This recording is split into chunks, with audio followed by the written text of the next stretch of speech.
এই ভিডিওটিতে আমি উচ্চ মাধ্যমিকের সম্পূর্ণ এডুকেশন বা শিক্ষাবিজ্ঞান বিষয়ের সপ্তম থেকে দ্বাদশ অধ্যায়ে অতি গুরুত্বপূর্ণ লাস্ট মিনিটের জন্য এমসিকিউ প্রশ্নগুলি নিয়ে আলোচনা করব।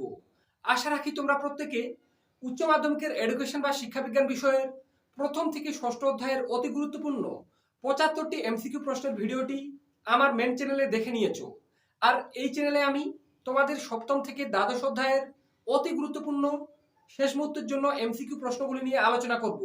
এই এই ভিডিওটি আজকের যে চ্যানেলে আপলোড করা হচ্ছে সেটা আমার নতুন চ্যানেল। তাই বন্ধুরা, তোমরা যারা আমার ভিডিওগুলি রেগুলার ফলো করো তাদের উদ্দেশ্যে বলে রাখছি, তোমরা অবশ্যই এই আমার নতুন চ্যানেলটিও সাবস্ক্রাইব করে পাশে থাকা বেল আইকনটি প্রেস করে রাখো। কেননা এখন যে ভিডিওগুলি তোমাদের আসবে লাস্ট মিনিটের উচ্চ মাধ্যমিক প্রস্তুতির, সেগুলা কিন্তু এই চ্যানেলেও আসবে। তাই তোমরা যাতে কোনো ভিডিও মিস করে না যাও তাদের জন্য বারবার বলে রাখছি, তোমরা অবশ্যই চ্যানেলটি অবশ্যই সাবস্ক্রাইব করে পাশে থাকা বেল আইকনটি প্রেস করে রাখো। কেননা আমার নতুন চ্যানেলে তোমাদের সাপোর্ট একান্তভাবে প্রয়োজন। তাই বন্ধুরা, বারবার বলা হচ্ছে, আজকের এই ভিডিওটিতে যে আমি সপ্তম থেকে দ্বাদশ অধ্যায়ের এডুকেশন বিষয় থেকে যে প্রশ্নগুলি বলবো তোমরা প্রত্যেকে খাতায় নোট করে পড়ে ফেলো। এবং এই চ্যানেলে তোমরা যারা নতুন, আশা রাখছি তোমরা প্রত্যেকে নতুন, তাই আমি দেখব যে তোমরা কে কে এই চ্যানেলটি সাবস্ক্রাইব করে আমার কথাটা রাখো। যারা সাবস্ক্রাইব করে রাখবে তারা অবশ্যই কমেন্ট সেকশনে কমেন্ট করে জানাতে ভুলবে না।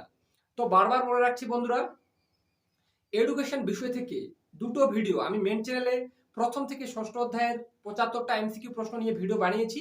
ওই 75টা প্রশ্ন আর আজকের এই ভিডিওতে সপ্তম থেকে দ্বাদশ অধ্যায়ের যে প্রশ্নগুলি বলা হবে, তুমি যদি দুটো ভিডিও মিলিয়ে প্রায় প্রত্যেকটা এমসিকিউ প্রশ্ন ভালোভাবে পড়ে যেতে পারো এডুকেশন বিষয় থেকে, তোমরা পরীক্ষার পর মিলিয়ে দেখবে প্রায় বেশিরভাগ এমসিকিউ প্রশ্ন তোমরা এই দুটি ভিডিও থেকেই কমন পেয়ে যাবে।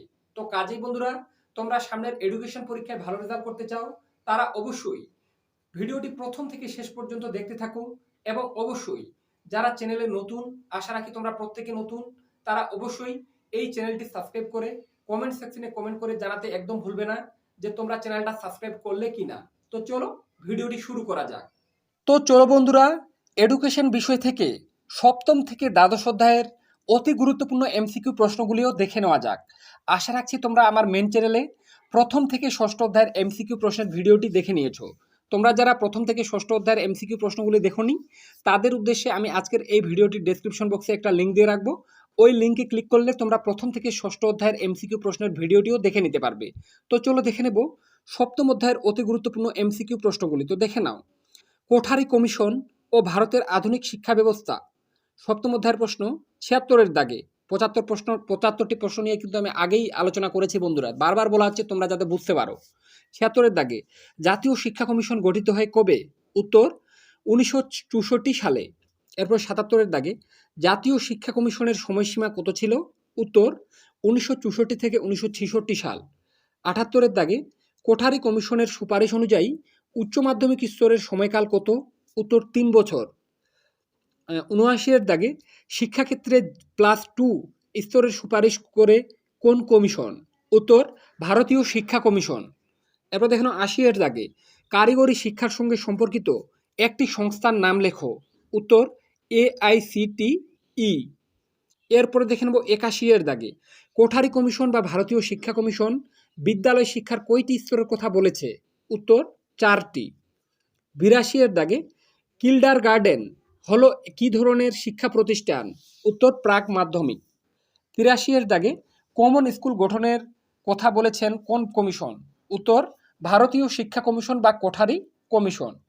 এরপর দেখেন ৮৪-এর দাগে সপ্তপ্রবাহের কথা বলেছেন কোন কমিশন? উত্তর কোঠারি কমিশন। ৮৫-এর দাগে বিশ্ববিদ্যালয় স্তরে পাঠ্যক্রম রচনা করে কে? উত্তর ইউজিসি। এরপরে দেখে নেবে ৮৬-এর দাগে ECCE এর পুরো নাম কি? উত্তর yearly childhood care and education. তো বন্ধুরা, তোমাদেরকে বারবার বলছি, এখানকার প্রত্যেকটা প্রশ্ন ভীষণ গুরুত্বপূর্ণ। তোমরা কিন্তু ইতিমধ্যে আমার মেন চ্যানেলে ষষ্ঠ অধ্যায় পর্যন্ত প্রশ্নগুলি দেখে নিয়েছো। আজকের এই ভিডিওটি তোমরা যে চ্যানেলে দেখছো সেটা আমার নতুন চ্যানেল, আর এই চ্যানেলে তোমাদের সাপোর্ট একান্তভাবে প্রয়োজন। তাই বন্ধুরা, তোমাদেরকে বারবার বলা হচ্ছে, তোমরা যারা আজকের এই ভিডিওটি আমার এই চ্যানেলে দেখছো তারা অবশ্যই এই চ্যানেলটিও সাবস্ক্রাইব করে পাশে থাকা বেল আইকনটি প্রেস করে রাখবে। তাহলে আমি তোমাদের জন্য কিছুটা মোটিভেট ফিল করব। আর রেগুলার তোমাদের জন্য ভিডিও নিয়ে আসতে আমি কিন্তু চেষ্টা করব। তাই বারবার বলা হচ্ছে বন্ধুরা, তোমরা যারা এই চ্যানেলে নতুন, এটা কিন্তু আমার নতুন চ্যানেল, তোমরা যারা আজকের এই ভিডিওটি দেখছো, তো এই চ্যানেলে তোমরা যারা নতুন তারা অবশ্যই চ্যানেলটি সাবস্ক্রাইব করে রাখবে। তো চলো দেখে নেবো এরপরে অষ্টম অধ্যায়ের অতি গুরুত্বপূর্ণ এমসিকিউ প্রশ্নগুলি। তো দেখে নাও অষ্টম অধ্যায়ে জাতীয় শিক্ষানীতি। তো এখান থেকে যে প্রশ্নগুলি পড়বে 87 এর দাগে, জাতীয় শিক্ষানীতিতে সবচেয়ে উল্লেখযোগ্য সুপারিশ কি?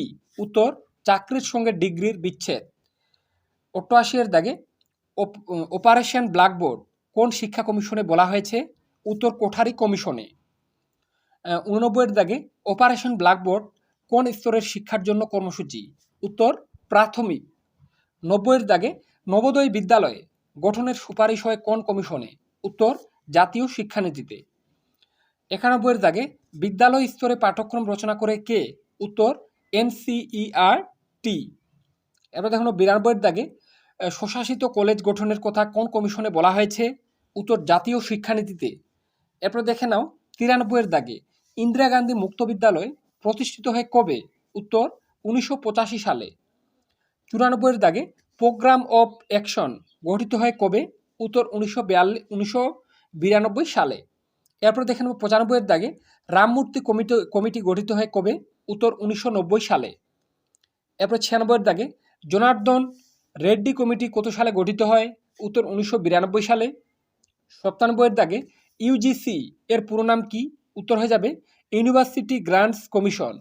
এরপরে 98 এর দাগে, ITI এর পুরো নাম কি?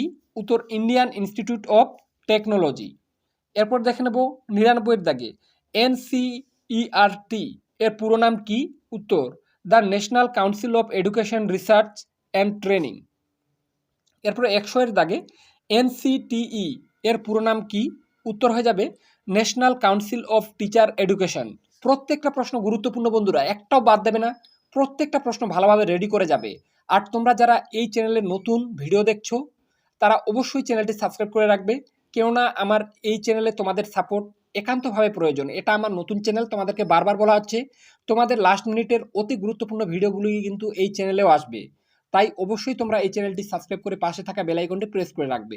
আর কে কে চ্যানেলটা সাবস্ক্রাইব করেছো অবশ্যই কমেন্ট সেকশনে জানাতে ভুলবে না, যাতে আমি বুঝতে পারি তোমরা কে কে এই চ্যানেলটি সাবস্ক্রাইব করেছো। বারবার বলা হচ্ছে, অবশ্যই তোমরা যারা নতুন দেখছো এই চ্যানেলটা তারা সাবস্ক্রাইব করে রাখবে। এরপরে দেখে নেব নবম অধ্যায়ের প্রশ্নগুলি। নবম অধ্যায় প্রতিবন্ধী শিক্ষা। 101 এর দাগে, দৃষ্টিহীন শিশুদের শিক্ষণ পদ্ধতি কি? উত্তর, ব্রেইল পদ্ধতি। 102, ব্রেইল পদ্ধতি চালু হয় কবে? উত্তর, 1829 সালে। 103, স্ক্রিন রিডার যন্ত্র ব্যবহৃত হয় কাদের জন্য? উত্তর, দৃষ্টিহীনদের শিক্ষার জন্য। 104, অক্টেভ ব্যান্ড নামক যন্ত্রের সাহায্যে কি পরিমাপ করা হয়? উত্তর, বধিরত্ব। 105, মুখ ও বধিরদের জন্য মৌখিক পদ্ধতির প্রবর্তন করেন কে? উত্তর, জোয়ান পাবলো বোনে। 106, মেন্টাল ম্যাপ ব্যবহার করা হয় কাদের জন্য? উত্তর, দৃষ্টিহীনদের জন্য। 107, ঠোঁট নাড়া পদ্ধতি ব্যবহৃত হয় কাদের জন্য? উত্তর, মুখ ও বধিরদের জন্য। 108, ব্রেইল পদ্ধতির আবিষ্কারক কে? উত্তর, লুইস ব্রেইল। এরপর দেখে নাও 109 এর দাগে, আন্তর্জাতিক প্রতিবন্ধী দিবস কবে? উত্তর, 5ই মার্চ। 110, টকিং বুক ব্যবহার করা হয় কাদের জন্য? উত্তর, অন্ধ শিশুদের জন্য। 111 এর দাগে, অডিওমিটার যন্ত্রের সাহায্যে কি পরিমাপ করা হয়? উত্তর, বধিরতা পরিমাপ করা হয়। 112, সঞ্চালনমূলক পদ্ধতির আবিষ্কারককে? উত্তর, পেরিয়ার। এরপরে দেখে নেব দশম অধ্যায়ের প্রশ্নগুলি। দশম অধ্যায় প্রাথমিক শিক্ষার সর্বজনীন। 113 এর দাগের প্রশ্ন, জাতীয় সাক্ষরতা মিশন কবে প্রতিষ্ঠিত হয়? উত্তর, 1988 খ্রিস্টাব্দের 5ই মে। 114, একটি প্রাথমিক শিক্ষালয়ের নাম লেখো। উত্তর, মন্তেশ্বরী স্কুল। 115, জাতীয় বয়স্ক শিক্ষা কর্মসূচি কার্যকারী হয় কবে? উত্তর, 1978 সালে। 116, আন্তর্জাতিক সাক্ষরতা দিবস পালিত হয় কবে? উত্তর, 8ই সেপ্টেম্বর। 117 দাগে, সর্বশিক্ষা অভিযান কার্যকারী হয় কবে? উত্তর, 2002 সালে। 118, NLM এর পুরো কথাটি কি? উত্তর ন্যাশনাল, তোমরা দেখতে পাচ্ছ ফুল ফর্মটা এখানে লেখা আছে, তো আমি পড়ছি না, তোমরা না হলে সেখান থেকে দেখে নেবে, স্পেলিংটা যাতে মিস না হয় খাতায় এমনভাবে লিখে নেবে। এরপরে 119-এর দাগে সর্বজনীন প্রাথমিক শিক্ষার প্রধান বাধা কি? উত্তর যৌন বিস্ফোরণ। 120 বয়স্ক শিক্ষাকে প্রথম সামাজিক শিক্ষা হিসেবে উল্লেখ করেন কে? উত্তর আবুল কালাম আজাদ। 121-এর দাগে বিশ্ব সাক্ষরতা বর্ষ হিসেবে কোন বছরকে ধরা হয়? উত্তর 1990 সালকে। 122-এর দাগে মিড ডে মিল কোন কর্মসূচির অঙ্গ? উত্তর সর্বশিক্ষা বুনিয়াদ সাক্ষরতা কর্মসূচির অন্তর্গত। 123-এর দাগে ভারতীয় সংবিধানের কত নম্বর ধারায় সর্বজনীন প্রাথমিক শিক্ষার কথা বলা হয়েছে? উত্তর ভারতীয় সংবিধানের 45 নম্বর ধারায়। 124-এর দাগে এনএসএস এর পুরো নাম কি? উত্তর ন্যাশনাল সোশ্যাল সার্ভিস। 125 এনইপি এর পুরো নাম কি? উত্তর ন্যাশনাল এডুকেশন পলিসি। 126-এর দাগে সিইপি এর পুরো নাম কি? উত্তর কন্টিনিউ এডুকেশন প্রোগ্রাম। এরপর দেখে নাও 127 এসএসএ এর পুরো নাম কি? উত্তর সর্বশিক্ষা অভিযান। এরপর দেখে নাও 128-এর দাগে ভিইসি এর পুরো নাম কি? উত্তর ভিলেজ এডুকেশন কমিটি। তো বন্ধুরা প্রত্যেকটা প্রশ্ন গুরুত্বপূর্ণ, একটাও বাদ দেবে না, ভালোভাবে বারবার বলা হচ্ছে প্রত্যেকটা প্রশ্ন খাতায় নোট করে পড়ে ফেলো, এখান থেকে বেশিরভাগ প্রশ্ন তোমরা কিন্তু কমন পাবে। এরপর দেখে নাও 11 অধ্যায় জাতীয় শিক্ষায় বিশ্বব্যাপী দৃষ্টিভঙ্গি, এখান থেকে যেগুলো পড়বে 129-এর দাগে ডেলরস কমিশনের প্রতিবেদন প্রকাশিত হয় কবে? উত্তর 1996 সালে। 130 ডেলরস কমিশনের সুপারিশ অনুযায়ী শিক্ষার স্তম্ভ কয়টি? উত্তর 4টি। 131-এর দাগে ডেলরস কমিশনের প্রতিবেদনটি কি? উত্তর এডুকেশন ফর অল। 132-এর দাগে 2000 সালে ঢাকারে অনুষ্ঠিত আন্তর্জাতিক সম্মেলনের বিষয় কি ছিল? উত্তর সকলের জন্য শিক্ষা। 133 ডেলরস কমিশনের শিক্ষার কয়টি স্তম্ভের কথা বলা হয়েছে? উত্তর 4টি। 134 ডেলরস কমিশনের সভাপতি কে ছিলেন? উত্তর জ্যাক ডেলর। 135-এর দাগে ডেলরস কমিশনে কবে ইউনেস্কোকে তাদের রিপোর্ট জমা দেয়? উত্তর 1996 সালে। 136-এর দাগে শিক্ষা সংক্রান্ত যাবতীয় কাজ দেখভাল করে কোন সংস্থা? উত্তর ইউনেস্কো।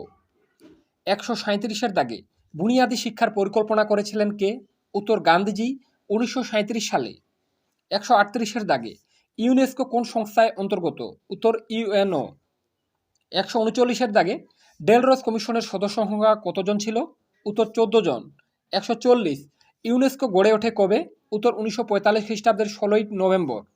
এরপরে দেখে নেব দ্বাদশ অধ্যায়ের অতি গুরুত্বপূর্ণ এমসিকিউ প্রশ্নগুলি। তার আগে বলে রাখি, আজকের এই ভিডিওটি তোমরা যে চ্যানেলে দেখছো সেটা আমার কিন্তু একটা নতুন চ্যানেল, তাই এই চ্যানেলে তোমাদের সাপোর্ট একান্তভাবে প্রয়োজন বন্ধুরা। তোমাদের লাস্ট মিনিট অনেক সাজেশন কিন্তু এই চ্যানেলেও আসবে, তাই তোমরা যারা আমার এই ভিডিওগুলো একদম মিস করতে চাও না তারা অবশ্যই আমার এই রিয়াজ স্যার ডাব্লিউবি বলে চ্যানেলটা সাবস্ক্রাইব করে পাশে থাকা বেল আইকনটি প্রেস করে রাখো। আর কারা কারা চ্যানেলটা সাবস্ক্রাইব করলে সেটা অবশ্যই কমেন্ট সেকশনে জানাবে। এরপরে দ্বাদশ অধ্যায় শিক্ষায় প্রযুক্তিবিদ্যা, এই অধ্যায় থেকে তোমরা যে যে প্রশ্নগুলি পড়বে দেখে নাও কি আছে। তো দেখতে পাচ্ছ 141-এর দাগে কম্পিউটার আউটপুট যন্ত্রটি কি? উত্তর প্রিন্টার। 142-এর দাগে কম্পিউটারের স্থায়ী স্মৃতিকেন্দ্র কোনটি? উত্তর রম। 143 কম্পিউটারের অস্থায়ী প্রাথমিক স্মৃতিকেন্দ্রটি কি? উত্তর র্যাম। 144-এর দাগে কম্পিউটারকে যখন শিক্ষা পরিচালনার কাজে ব্যবহার করা হয় তখন তাকে কি বলা হয়? উত্তর সিএমআই। 145-এর দাগে কম্পিউটারের সহযোগী শিখনটি কি? উত্তর সিএএল। 146-এর দাগে কম্পিউটার কথাটির অর্থ কি? উত্তর গণক যন্ত্র। 147-এর দাগে কম্পিউটারের মূল অংশটি কি? উত্তর সিপিইউ। 148-এর দাগে রোম এর পুরো কথাটি কি? উত্তর রিড অনলি মেমোরি। তো এই ছিল বন্ধুরা সপ্তম থেকে দ্বাদশ অধ্যায়ের অতি গুরুত্বপূর্ণ এমসিকিউ প্রশ্নগুলি। তো বন্ধুরা দুটো ভিডিও মিলিয়ে প্রথমের ভিডিওতে আমি কিন্তু প্রথম থেকে ষষ্ঠ অধ্যায়ের প্রশ্নগুলি নিয়ে আলোচনা করেছি, তোমরা যারা সেটা দেখোনি তারা ডেসক্রিপশন বক্সের লিঙ্কে ক্লিক করে প্রথম থেকে ষষ্ঠ অধ্যায়ের প্রশ্নগুলি দেখে নিও। আর এখানে আমি তোমাদের যে দুটো ভিডিও মিলিয়ে প্রায় 148টা এমসিকিউ বললাম তোমরা যদি প্রত্যেকটা ভালোভাবে পড়ে যেতে পারো, পরীক্ষার পর বেশিরভাগ এমসিকিউ প্রশ্ন তোমরা এই দুটো ভিডিও মিলিয়েই কমন পেয়ে যাবে। তাই বারবার বলা হচ্ছে, তোমরা যারা চ্যানেলে নতুন তারা অবশ্যই চ্যানেলটি সাবস্ক্রাইব করে রাখো, যাতে এই রকম অতি গুরুত্বপূর্ণ ভিডিওগুলি সবার আগে তোমার কাছে পৌঁছে যায়। আর তুমি শেষ মুহূর্তের জন্য আমাদের চ্যানেল থেকে দেওয়া সাজেশনগুলি ফলো করে সামনের উচ্চ মাধ্যমিকে ভালো রেজাল্ট করতে পারো। তো আজকে এ পর্যন্তই, দেখা হবে নেক্সট কোনো ভিডিওতে।